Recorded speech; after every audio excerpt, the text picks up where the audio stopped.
Chers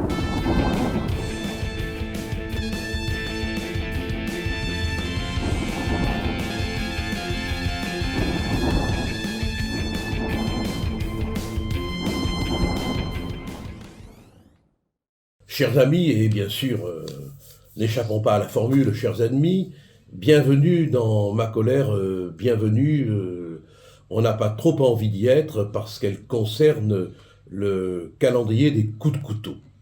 En cette journée de grève, il y a une situation qui ne fait pas grève, c'est la situation des coups de couteau récurrents qui pourrissent d'angoisse la vie de nos concitoyens et de nos concitoyennes sans que jamais, on aille jusqu'au fond de l'explication de ce que cette violence répétée, renouvelée, artisanale et sanglante signifie dans la vie quotidienne.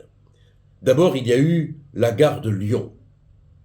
Incroyable agression sur des anonymes, sur des hommes, des femmes, 6 personnes qui ne demandaient rien, qui allaient prendre leur train et qui ont failli prendre le train de la mort. Et puis, vendredi matin, à Saint-Maurice, dans le Val-de-Marne, un adolescent de 15 ans reçoit des coups de couteau.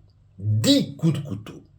Samedi 14, c'est Strasbourg. Plusieurs personnes, dont une mère de famille, avec ses enfants, sont ciblées.